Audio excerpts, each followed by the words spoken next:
back again. We are. Which probably means the last one was successful, probably by popular demand that people have requested. There's been loads of comments, yeah. At least 3 or 4, I think. Yeah, one was my mum. Fantastic. How is she? Okay. It's an honest question. Can I ask that? Can I not ask the question of how his mum is? She's the mum. You can't say that. So what drink have you got? I've gone with the same as before, which is Guinness Zero. Went down well last time, so I'll crack on. It's actually, I do really like it from a perspective of a non-alcoholic drink. It's nice. No, I do. You are the classic. I've gone for Doom Bar. One of my favourites. Sharps Brewery from Cornwall. And if I can just get a number. Open. Yeah, local to us here. I've actually visited it. It's in a place called Rock in Cornwall. Actually heard some bad news that I think they might be closed the breweries and stuff because of the tough times. So I'm going to drink as much of it as I can. Stock up then. Yeah, exactly. Perfectly poured pint there. Look at that. So over to you to ring the bell and we can start it off. Let's go. We're in. If I let that settle first. It wasn't that long. Our previous podcast was more, I suppose, my skill sets, I would say, specialty rebranding, understanding, full service agency and what a client would expect. Obviously, you work hand in hand with me on client services, which is great in terms of making sure the client's happy. But there's another skill set which your main history and experience and stuff's come from, which is events. Yes. Yeah. So I've been producing, running events for the best part of 14 years now. Started off doing more live events and then moved into sort of a speciality, which is corporate events. So by corporate events, that could be anything from seminars, conferences, product launches really as well, award shows, gala dinners, anything. I think that's the weird thing about events is everyone's got like a prejudge of what an event is. So you go, oh, we do events, but like in theory, you've just named a few, but like festivals, in theory, an event, you've run and supported festivals all the way through to down the road at Stratford Manor, and we've got 20 people in a room. Yeah, they all require the same levels of organisation, but in different scales. But they're all events, so it's a bit weird when you say, I think what you really need is an event. Yeah, exactly that. And I think if we go, the point, whenever a client says, oh, well, I'd like an event, etc., the first question I always ask is almost what's the output? So what are you trying to get out of it? Because the worst thing to do is to do an event for the sake of doing an event because you think you need one. Yeah. And actually there's no ROI, you can't measure it, and it's a bit of a, yeah, that was good, wasn't it? Yeah. Okay. So I think it's got to be quite intentional with what you want to achieve. So whether that's two companies merging and there's a really new message that needs to be told, whether that is a physical being, whether that's a product launch, whether that is, and this is an example, 20 people in Scotland, strategy weekend, really intense. So actually the granular detail on that one was crazy. Yeah. Because you go, oh, 20 people, oh, that's easy. You go, well, actually, it's probably one of the hardest because it goes down to the micro level of every 20 minutes or so. So what's going on next, as opposed to say an award show that when the entertainment comes on, you kind of got 3 hours worth of entertainment. So it's a completely different, even though they're all events, to your point, it's a different skill set per style of event. Yeah. I think the word I'd say is consistent throughout all of the ones we've done is recognition. So you just talked about two companies, let's say, merging. There's the recognition of what that means, or there's an award show and it's the recognition of the people that are winning or the people that are attending. Or, it's always, as you say, it's almost it's the recognition of individuals or a topic makes for a good event. Yeah, I agree. And I think it's the interesting thing for me as well is how much the physical event is probably 10 to 15% of the actual overall you're doing project, stuff months and months and months. Months. I'm now booking stuff for 2027 and beyond already now. But on the flip of that as well, we do get briefs in where it's we need one in 6 weeks. Yeah. So it's completely different, and obviously the 6 weeks one is more challenging because you've got to find venue, theming, all that sort of stuff. Yeah. It's doable but more challenging. Whereas that longer lead time, you just get more chance some more opportunity to scope things out, do many site visits and all that sort of stuff. And if we get into a bit of the granular detail, like the venue is one of the most important. Yeah, go on. Let's talk about venue then. So how, like, and I obviously I sit next to you as well, so I get some of insights into like venue selections and stuff. But I think that's one of like the really exciting parts in the process, because the moment you picked a venue, you can put either like a theme around it or a strategy around it. But also the venue has to also be functional. Yep. You know, so you almost go, well, actually, this is this amazing venue. It's got this historic element to it. It's in this location, so the transport's great. But we're going to be really tight packed in the room. Yeah. Well, it doesn't really work then. Yeah. And then there's other ones where you go, oh my God, the room, phenomenal. We're going to have a great room. It's got its own lighting. It's got its own AV. And you go, yeah, but it's a standard hotel that does conferencing, and it's got no emotion, no brand association, and you know what? It's just a bit dull. Yeah. So like day one, I've just briefed you on an event. How do you start looking at venues? Where do you go? Well, so the first thing I would do is actually speak to the client and say, where's the audience coming from as well? Yeah. So actually an example being, we did one last year, about 300 people or so, and about 40% of them were international. Oh, this was when we had flights, trains, so actually, planes and automobiles. You got about 5 events before the event itself. And actually the success of that was really more about the logistics than the event. Obviously the event played a massive part, but to get people there on time and seated in a conference arena, that was the hardest part of it, because we had, I think it was something like 25 different transfers, different airlines, flights. We managed every single part of that logistical mapping from start to finish. Passport numbers, someone's incorrectly put their passport number in, and you only find out on the day. You see, I remember you going into all that finite detail there of passport numbers, and you think about that, and even going on your own personal holidays and stuff. Probably the most nervous part, isn't it? Have I put my passport number in? If you've done it on behalf of your family, are you going to get to the desk and it's going to be wrong? So you do all of that, you get all that right. And I remember this event because I worked with it, and it was almost done. It was a 2-day or a 3-dayer. We got to the end. The final part is some buses were going to come and pick up a large amount of people to take them back to different venues. The bus turned up to this stunning venue, and because he wasn't a very good driver, drove over the lawn, made a huge tyre track in it.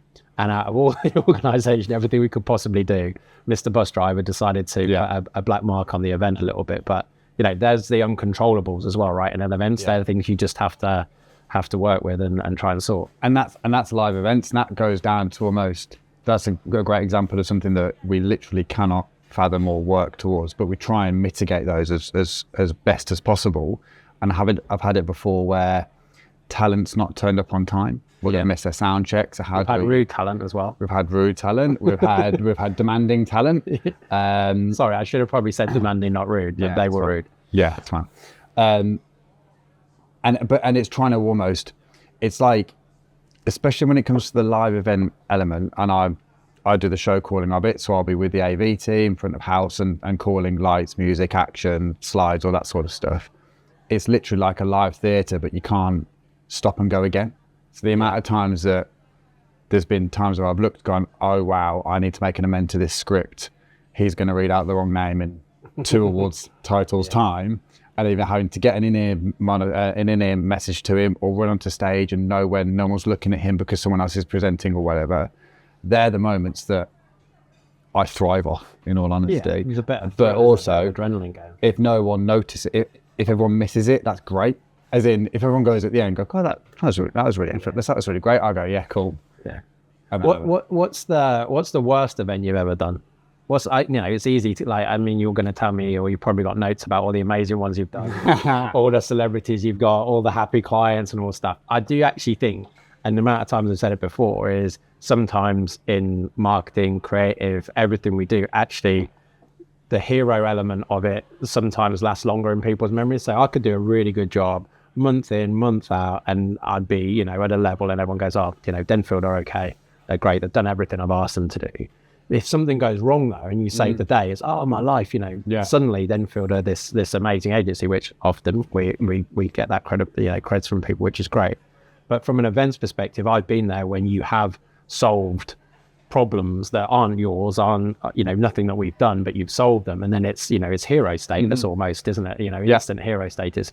what's one of them that you can think of, or something maybe you can't mention, client, person, or whatever, but let me what's the sort of negative, and is it one that I was at? No, it was many moons ago. Okay. But I say it's a good story. I can say it's a good story now, but at the time it wasn't. So it was we were commissioned to do a conference, and it was back in the day where. What's a conference? Just say, what do you mean by conference? So this one was a networking conference where people signed up to a particular network from all different industries, and they would come together for the day to share knowledge, share business cards, try and get new business from each other. So conference for me, come in, seating down, I'm looking forward, there's a stage, and then we all mingle after. That's what I've got in my head as a conference. Yeah, I'd say that's the generic term for conference, and then you'd go into the detail of what message are you trying to get across. So actually, if you're trying to impart new visions and values and mission statements, I probably wouldn't do it theatre style, because you don't want to be talked at. And by theatre style, you mean seats looking forward? Rows of seating. For me, I would go cabaret style, which are the round tables, 6 to 8 per table, because that sounds more romantic already, cabaret. yeah. The act comes on.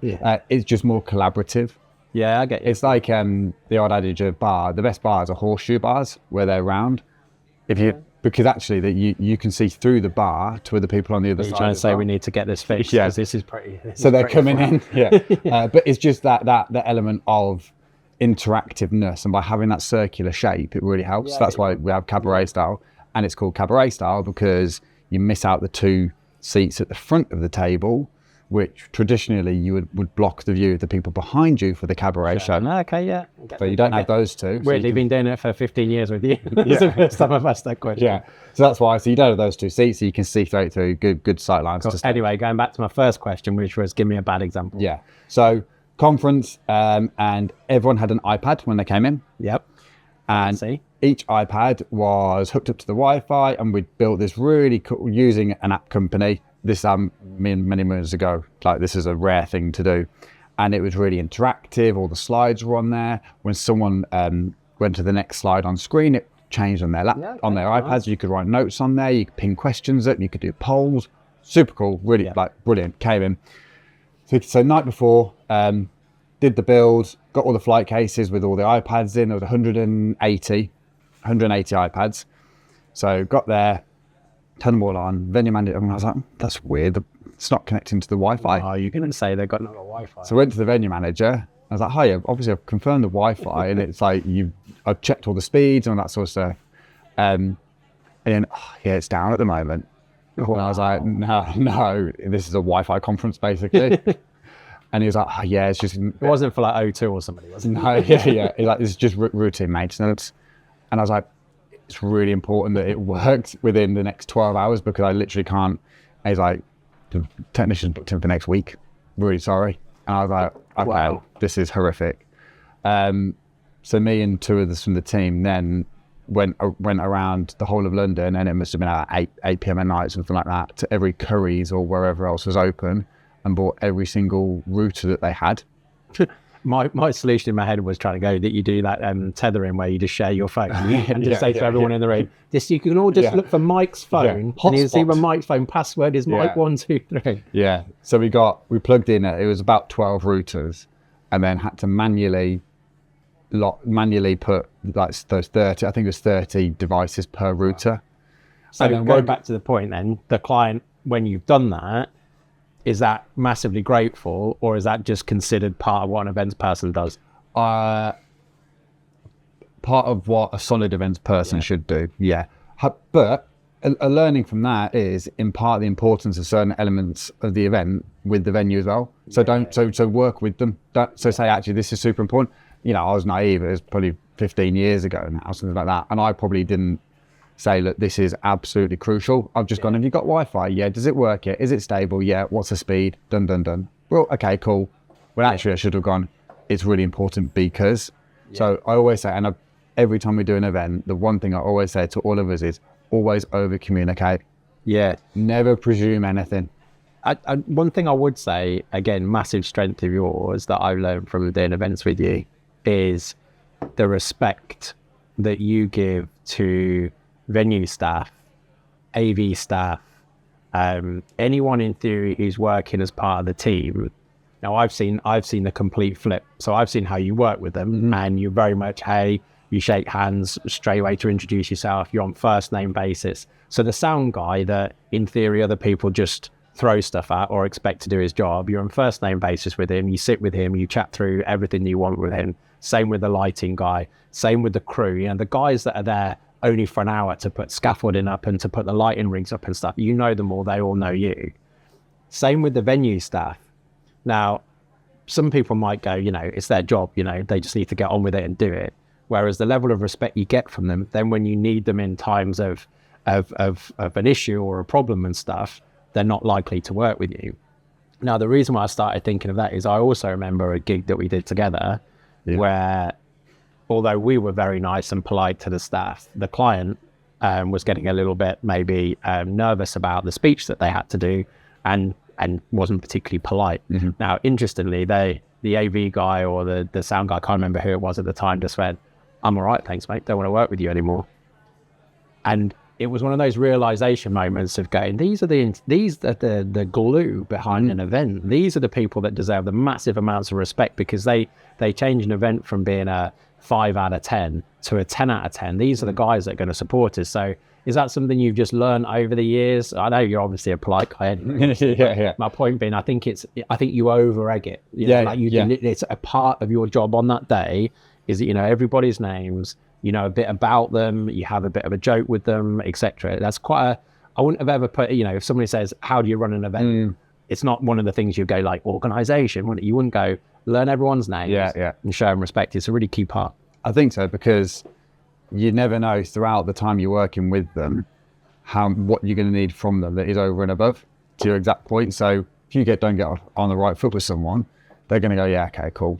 And then when I need them, or I'm running late, or we're ahead of time, or whatever it may be, you know you don't have that sort of relationship to be able to go, oh, could you do me a favor? Yeah, John. And oh yeah, okay, cool. I will help you out there.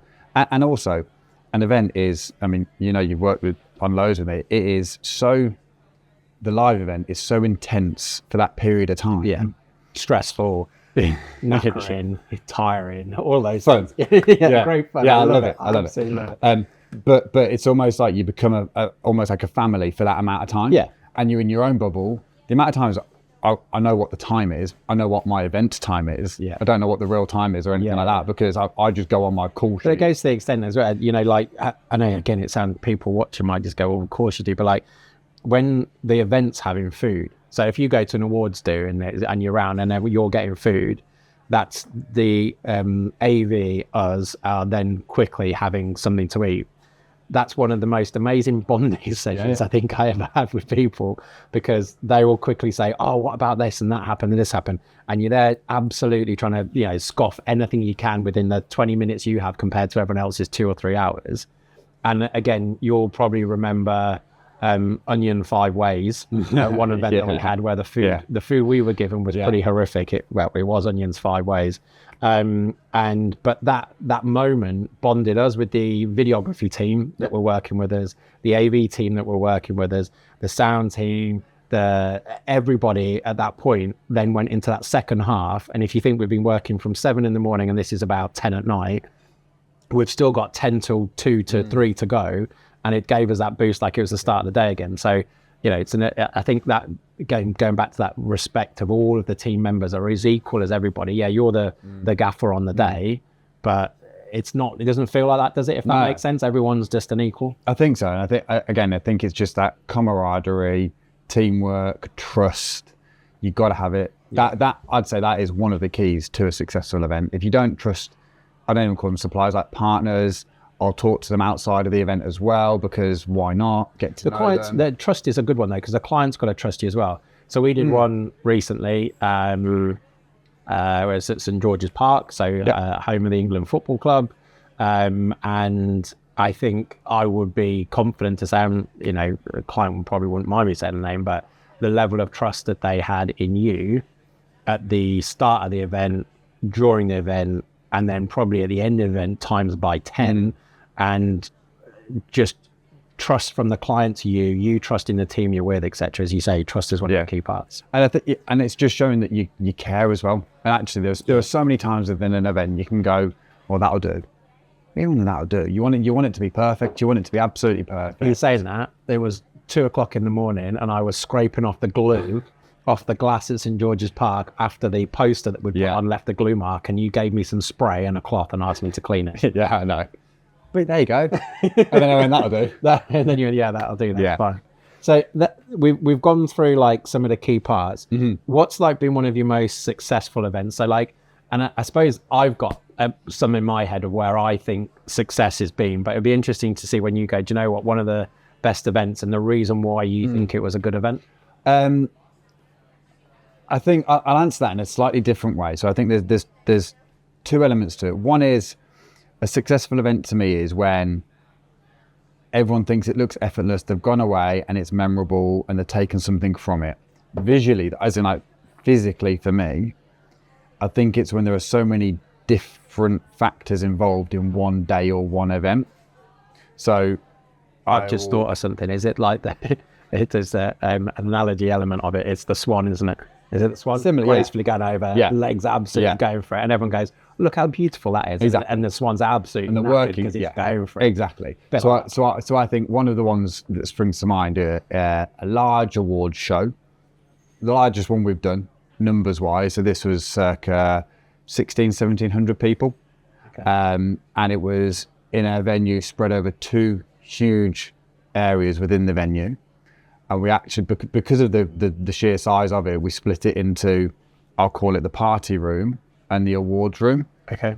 But it was trying to change. One, it was just moving that amount of people. It takes so much longer than moving 20 Probably people. had a few drinks as well. They'd probably have a few drinks beforehand, before the drinks reception. Yes. The pre-drinks. Yeah. But then it's trying to make both rooms absolutely perfect. So you're almost doing 2 events in one. You won the wow factor twice. But then within those rooms as well, you've got 2 events as well, because you've got the drinks reception that then turns into the party room after. Yeah, so you redress. So when we took the 1,600 people from the drinks reception through to the party room, I had a full team then redressing the drinks reception room for the party room after. We had a sound check because we couldn't fit it in during the day, and that was the only time the band could arrive. So I was sound checking the band whilst the awards were going on in the main room. Then You're saying keep it down in your sound check. Yeah, sounds great. Just then we did the awards element itself, which again was a whole show in itself because we had loads of VT in there. We had interactive actors. We had a stage show as well. So again, that's probably 2 or 3 elements within that one part. Then making sure we moved it back. We then decided to do loads of festival style food in the other room as well. So it wasn't just trying to get it ready for party, it was getting ready for catering, making sure that the bars are stocked, they're ready to go, everything's changed again. So your success on this one is that you've nailed the logistics. That's how you logistics and timing of, because it's so easy to go, oh, we're an hour over. And that one, I think I always try and judge it as best as I can. And I was about 10 minutes. Yeah. And you go, what, 10 minutes? So to you, I'll be like, yeah. To you from an event, because of the way you're so into it, as it were, so into the detail, into the thick of it, you've considered success there because you've achieved what really isn't really possible with the amount of logistics, timing, rooms, people, everything, and you've done it. Yeah. That's success. Yeah. But then another success is almost client feedback, but almost internal client feedback I really rate as well. So example being, so the St George's Park one's actually a really good one because I'm still hearing really great feedback from that. And it's a case of, and actually, I didn't realise how powerful this would be, but we did some votes at the beginning of the day when there was a bit of Intrepidation intrepidation as to what the message will be for the day, because the first time a lot of people had met, all that sort of stuff, and the votes were, as you would imagine, a bit average, unsure, that sort of stuff. Ran the day, and we actually really helped them out with the sort of content on that one as well, and how that should flow. And then we voted again at the end, and the positive swell was huge, and you kind of go, that's amazing. So that's like teamwork again, though, trust again, that the content was the right content, exactly. The venue was the right content, the theming, the visuals, everything was the right. And actually for that one as well, and this is, I'd say, if I was to say any mistakes that a client can make when briefing us, is trying to put too much into an event as well. Almost don't shoehorn so much in. Let elements breathe a little bit. So they did that really well actually for that one. So they had a decent sort of 1.5 to 2 hour workshop in the middle of the day, which gave everyone a chance to, one, get out of the main conference area, two, be broken up into smaller groups. So different dynamics, different atmospheres, different tasks in each one of the breakout rooms as well. So that in itself sort of really helped with that element of, you get a bit of fatigue, conference fatigue. If you're there in the same room and you go back into the same room, it's all the same lighting. It's a bit, it was a bit draining. So I think they did that really well, where they had that really nice and obvious break in another space as well. And they didn't overfill it. And then they came back and then there was a bit of leisure time. And then actually another successful part there was we had a short amount of a window to then turn it around for the evening awards. Yeah. That's always a challenging event. Yeah. A conference and an awards together.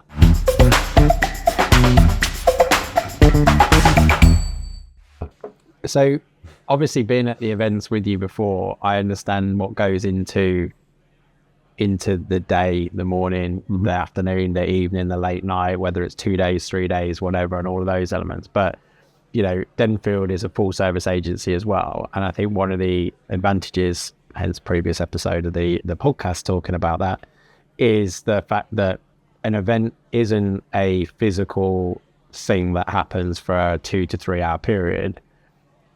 Things like the theme of the event, like the name of the event has to capture the emotion or the end result that they want. So you'd call the event happy, for example. It's the happy conference because you want all your staff to go away at the end of it really, really happy.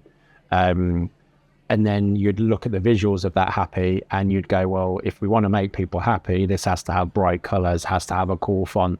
And then you'll go, oh, okay, but to make people happy, maybe I need to hire a comedian as part of one of the parts of the day, because that's going to make people laugh. That's going to make people happy. So there's sort of the concept of going, okay, I'll book a venue. I'll make sure the screen looks good. I'll make sure everyone can hear people. And then over to you, client, you just stick some info in and I don't care about that. It's the opposite of what actually happens, isn't it? Yeah. Is it? There's almost the very first thing is, I know when you first get a brief, you start buzzing around thinking of like, oh, what could the name be? How could we do it? How does the venue? So let's say it is happy. You might go, oh, I'm going to pick a comedy venue that normally stand-up comedians do. I'll pick that one out. I'll be quirky and those types of things. So for me, the element of you being an event specialist, but working within a full service agency gives you so much more. Have I got that right? Or is that something where you go, that would happen in any events agency? No, I think you're completely right there. I think the benefit of us being full service is being able to brief the teams in-house. And to your point there, I'd probably go, venue is probably still number one out of all of them, purely because of availability and all that sort of stuff. But closely... Can you recover from a rubbish venue? Do you know what I mean? Like, can you still pull off an event when you go, the venue staff are rich, the actual venue is poor? Like, is it possible? Yeah, I think, yes, because I think it does come down to budgets as well. Yeah. So, some venues, you hire out the Shard or something, well, that's done the job for you. Yeah, I was going to say. So that's almost done your job. However, budgets don't stretch that way. And actually, you've got to go to the local hotel that, okay, might not have that 5-star rating or whatever. Yeah. But that's where you've got to lean more heavily on you and what you can do to make people not look at the venue. Yeah. So actually, it's not the venue. It's actually the really cool branding. It's us being the best event managers that we can be. It's the service instead. Yeah. It's all the little bits, as opposed to the Shard. I wouldn't need to dress the chairs because or hide the red, maroony, murky carpet that seems to be in many venues. Yes, always a pattern carpet. Hides the stains. Every time we go and we do you'll do the recce, and sometimes I'll go with you. We'll have a look at it. Or I'll arrive early in the morning. We've got about 6-7 hours into the event. Right, so I always walk into the rooms and I go, oh, a little bit nervous here, Mike. And I know you're busy and stuff. And I'll sort of come over and say, and you go, don't worry. Yeah. Because then weirdly, by the time it's like the evening or the event, as you say, the chairs are dressed, the lighting's a bit dimmer. You don't quite notice that sort of mottled brown and red carpet. Yeah. But I think going back to that element of venues first, but then it is so important to lean on the team and do what they do best. So creative, right, okay, copywriters, proofreaders, let's all get involved and say, what's the client brief? To your point, it's happy. Okay, well, what are we going to name it and all that sort of stuff. And almost, depending on timescales, there might be 2 or 3 or 4 things running consecutively at the same time. I'll then focus on event elements. Yeah. So that would be designing the set, designing the stage, and how does all that look, and thinking of all those sort of champagne moments, as it were, whilst I've got, Dan and the team working on naming conventions and how will it look and how will it play out. And it's really important to make sure that the creative, whilst it could look amazing on screen and digitally, it's got to work practically and it's got to work in the room. And that's really important as well, because there's been times where we've looked at first iterations of particular designs and they look amazing. And I go, that, and he's going, what? I can't bring that to life. It's going to be, so it looks a cool poster, but it's not a cool poster. And he's done a great, black and white monochrome theme. And I'm like, ugh. And it's a little bit dull on the day. I don't have any black lights. so it's really important to try and make it work for the event as well. But that's what's so great about being full service. We've got all these elements, even down to, we can offer RSVP websites. That's a really nice touch. And you build the brand there as well from the very beginning. Yeah. We can do social posts if it's a public event. So there's almost every element. It's when we talk about the website being a key thing, because again, when I get invited to an event or if I go to something, there's that trust that almost like my ticket's legit, the event's legit. I know about the event. I need to be confident. I know the location. I don't want to arrive and all my work colleagues are like, oh, which car park it is and all that type of stuff. And as you know, I was fortunate but unfortunate enough to go to Wembley and watch Leeds lose against Chelsea relatively recently, depending on when the podcast goes out. Keep that in. And as you know, again, I had my tickets, and my tickets were digital tickets that are a PDF, and I was meant to print them out. Now, I had this nervousness going. I heard Wembley's a digital venue. I mean, I'm going to an event, the football, and I have a piece of paper in my hand, and I was taking my little boy Jack. And I was a little bit nervous, as you know. But I think, again, to your point, when we've done events, we're very good at providing digital information, email communications, a website that if anyone wants to check something, it's got every bit of information on there. It's got your dress code on there. It's got, will you be fed? I know that sounds really strange, but do you assume there's a meal? Do I eat before I get there? Do I eat afterwards? Is it going to be part of it? Do I need to bring money? That type of stuff. And all those things, especially if it is a work-related event that you're going to, you've been invited by colleagues and stuff, you don't want to embarrass yourself. So I think that sort of information hub that we can provide as well in terms of the comms and digital stuff is really key. I think it starts the event. Yeah. I think as you say, you get a bit of a wow on the website, and then you go, oh, I can't wait for the event. Yeah, and it builds confidence. Yeah. It builds confidence that, okay, this event's going to match this level because they've already started.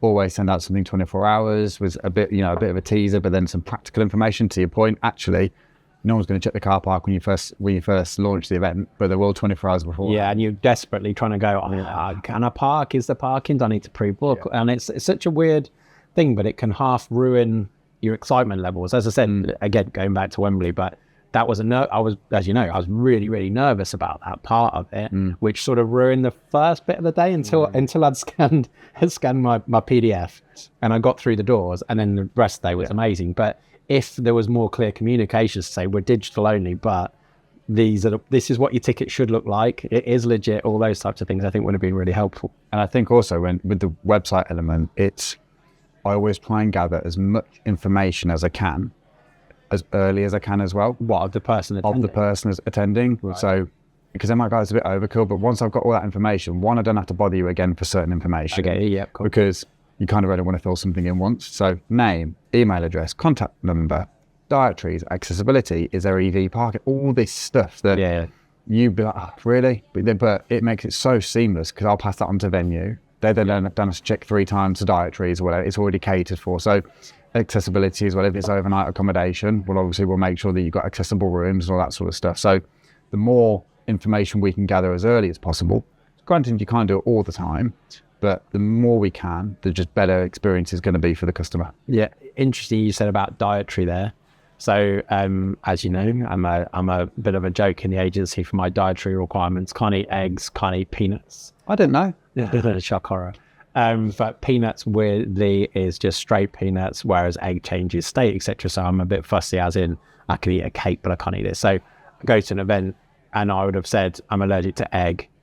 you go to the event, and I've had various different treatments. One, I think you were with me, it was an awards we went to, and one probably, and it was this big like red sign. It was I can't remember what it It's like A4. It was something like, I can't remember exactly what Danger. it said, but it was something like, look at this weirdo, pretty much. And I remember feeling really uncomfortable again, because you sort of, obviously I've got colleagues, people who work with me, etc. And although I'm not that bothered by it, it was a bit weird. Like everyone else is looking around, you've got this table with this big red sign on it. You've got other places that know my allergy and then just put an omelette in front of you and go, oh, has that got egg in it? And you're like, wow, okay. And again, getting that information, like you said, from a dietary thing, for somebody who actually struggles, has a problem with dietary stuff, is so good when a venue goes, I've heard what you said. They come over a little bit, have a quick word with you and go, just, can I confirm it? You explain it and go, don't worry, I've looked at the menu, everything's fine. So that reliance, though, on venue can make and break your event without you necessarily being able to control it. Yes, but then I think it's a case of get your timings in for your venue briefing. So you brief the venue on this type. Okay. Yeah, and I will go around every table with them, point out names, and I'll normally for dietaries, there'll be some, you might not notice it, but on most people's name cards with dietaries, I'll put a marker or something so they like know. a little sticker, sometimes. Just some, yeah, little red exactly. Just something small that you might not know, but they then know, because obviously it's different servers per table as well, but they just have a note of it. But to try and mitigate that, because there's always going to be mistakes, I'm not going to be as reliant on the venue, because I know I've done the briefing with them and I've gone around with the GM or whoever, or the ops director, and gone, right, that person there. I've seen you before, actually. You've got the main organizer, and then all the teams that are putting the cutlery out are following you around like ducks and a duck, like waddling around, going to each table, and you're pointing stuff out. That's another thing that I don't think people ever see. They just assume that, like, I don't know, venues put all the names out and it's done. But actually, you're going around going, right, that's person there is this, and you're telling all the specifics. Yeah. Even we've had it before where people have said actually they're quite, a couple where they've been sensitive to bright lights and actually flashing lights and that sort of stuff, and also audio. So actually we work with so we work with the AV team to go, well, actually, based on where the arc of the light is, where's the lowest point? So we actually purposely put that person on there, or don't put them directly in front of a speaker because it will hit the hearing aid too strongly. So we'll move them around and stuff, which they didn't even, they did notice. And she came up to me afterwards and she went, thank you. You put me there for that, didn't you? I was like, yeah. And she said, thanks so much. Yeah, I suppose I appreciate that. They're those extra little bits. As I said, personal bugbear of mine is there's nothing worse than the venue being lazy with an allergy. So like you'll say, like, I'm allergic to egg. So it will be, let's say, a beef Wellington. So lovely bit of beef. You've got your little pancakey thing, then you've got your pastry around it and stuff. So within the pastry, there might be some egg. Get that, chef's a little bit worried. So instead of that, I'll get a fruit salad. Yeah. You're just doing it. How's that an alternative? One, you haven't asked me what I got, but you literally just taken like this amazing food and put it in front of everybody else. And then they wait, and then you give the big red special person and they get that. Yeah. Now, weirdly, that can ruin my event. Yeah. And as an event organizer, that's nothing to do with you. Agreed. Yeah. Agreed. Which is tough. The only element I'd try to de-risk there is know what they will serve. What's the alternative? Yeah. So I always choose a veg alternative, but then you've got veg, and on top of veg, you've got diet. Do you taste all the food before an event? Yeah. You've got to. And you should be my size. Yeah, but the amount of steps I do in an event. Okay, yeah, fair enough. But also, and this is really key, so taste it on the tasting, and shot like a wedding tasting. Like 100%. And we'll tweak it, and sometimes if it's something that's a bit too spicy, then we'll change it and all that sort of stuff. But obviously, do the tasting, because that's super important. It's no surprise, it will taste amazing. Make sure you taste. Because they're cooking it for just you, just in one rather than two. But the key is to make sure you taste it on the night as well. Don't just go and eat the crew food. Make sure you taste it, because you can then go, guys, come on, we had the tasting together. That wasn't what we thought it would be, or vice versa, and go, actually, you nailed that. That's amazing. Well done for trying to, banquet style. You did again, 300 that people. Personal relationship we talked about before. Give the chef a big shout out because he's got another 400 still to go. So that starter was cracking. Well done. Yeah, keep going. Well,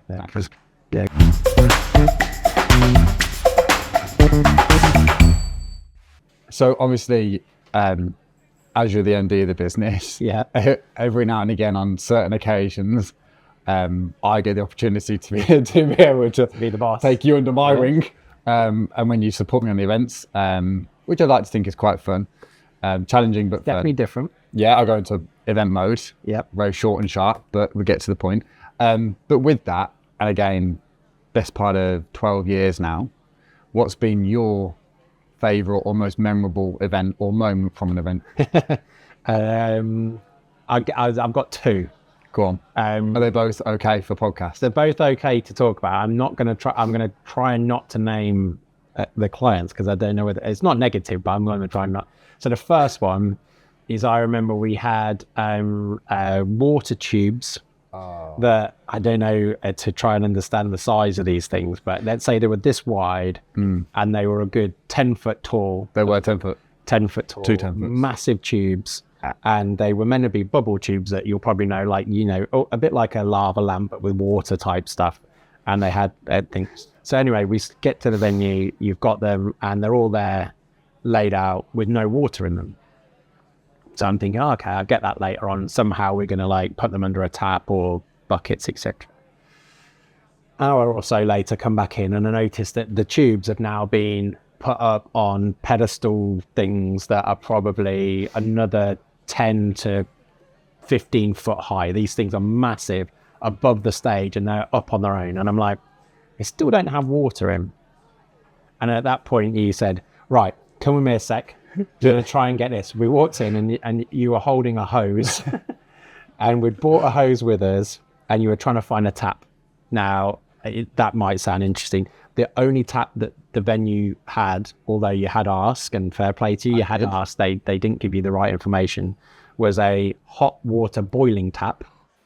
And that was the only water that we could reach from the length of hose pipe all the way through. So imagine the scenario, you've got something like a 30-meter hose, I think you bought from this hot tap all the way down. I was up a ladder and I was holding this tube in, and each one was taking about 10 minutes to fill, and somebody would turn the hot tap on for me and they'd be in another room at this point. So I'm filling this up. What nobody really had started to think is that would start to get really, really, really hot. And the water that was actually filling up was boiling water. It was bubbling and the bubbles were bubbling. The steam was coming up. My glasses were steamed up. I was holding this thing as tight as I could. And it started to get to the realization point that I needed to turn it off at some point. So I then looked down because I was on a ladder going, right, tap off. And there was absolutely nobody listening because everybody else was busy. And I got to a point where someone did hear, they ran. And I had to get my thumb, because the water was about to go across the whole stage, which is fun. My thumb on a boiling water tap, holding this pressured hose pipe for a couple of seconds, and managed to do it. Didn't drench the stage, got it down. Anyway, that wasn't that was the first one. Mm-hmm. How many were there? 12. So I had to do all of these. But when I'd done them, and then we'd finished the stage set, and the lights had gone in, and the team and the people, attendees came in and stuff. It was the most amazing thing. And I actually went, you know what? I love that wasn't something clever. It wasn't something organized. That was just hard graft, get it done, go do attitude. And it was one of my highlights. I've actually got a selfie of myself on the top of the ladder holding the hose. I'm always going to remember that moment. But that's one of the practical ones. You know what the worst bit of that was? Go on. Having to empty them afterwards. Emptying was a whole different thing. So what's the phrase, the thing that I did? I don't really know whether Rob will edit this bit, but the bit where you suck through that. Siphon. And it was about 2 a.m. in the morning. 2 o'clock in the morning. Thankfully, the boiling water was now lukewarm water. And to get them out, you had to put half a hose in, bend it round, and siphon the water out. And we were doing said action with these hose pipes in front of 20 to 30 burly chaps who were there to take down, were de-rigging and lifting massive things. And there was me siphoning out water out of a pipe. Into a wheelie bin. To then wheel out. So that to me just shows, get stuff done, go do attitude and practicality. So that was one of my favorite memories. The other one is we launched one of the most iconic vehicles in British vehicle manufacturing history. And we had, I would say, a month, I think it was in total, from the moment of winning the tender, to never seeing the vehicle, only seeing pictures, to creating one of the most iconic launch videos ever, which actually involved my auntie and uncle, who used the said vehicle. Various other people that we'd scoured the internet and the world for people that loved this vehicle. We managed to pull off something that hit the press, national news, and launched a bike. Well, I've said bike, it was a bike, and launched a motorbike, which is now one of the number one motorbikes, again, in the UK and will be in the world. And we did that with time constraints, brief constraints, budget constraints, everything. And we created something that looked 10 times more expensive, 10 times more time allowed to create it. And the reason why I'm confident and so pleased with it is because the feedback told us that. Not because we sat there and we went, oh, it was amazing. People were like, wow, you know, you must have gone into so much effort and planning in that. And me and you were sat there going, it looked a tough couple of weeks. But that was one of my favorites. And I'm sure you know which one I mean. I do.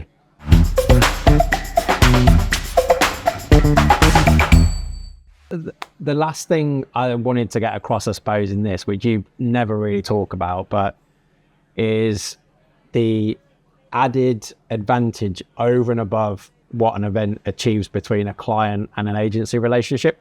So obviously we run events for one-off projects that aren't clients, aren't on retained fees. They've never worked with us before. We run the event and then we don't do anything else again unless they ask us to, but it's very much on an event basis. And then we also work with clients that we already work with, and we use the event very much to help support what they're trying to achieve, whether it's return on investment, staff retention, all those types of things. I'm always, even though I know it, I'm always blown away after an event with the positive effect it has on the staff relationship with the company that they work for, the people that invited them to the event, but the relationship, how it strengthens between an agency and the client that we've done the event for. Do you agree? I agree. I think an event can bring people together in ways that no other type of marketing service can, if it's done well and it's delivered successfully. Yeah. And I think it's a huge added value from us as an agency, and I think it can open doors to other services as well that we've got as full service. Yeah, this might come across as arrogant. I don't think it is, but we've never done an event ever in my time, and I've done 20 odd years, where we haven't had the most amazing feedback. And you know, a podcast is for information, two, it's for promotion as well. At the same point, is that every client we've done it for afterwards goes, when can we do the next one? Can we book you in? What advice have you got? Let's go again. And we go back to that trust that you talked about earlier. That trust is just, I mean, it's like cemented in us and what we do. They then start asking other questions. Go, could we also maybe do an event that does this and does that? So I think it's the unspoken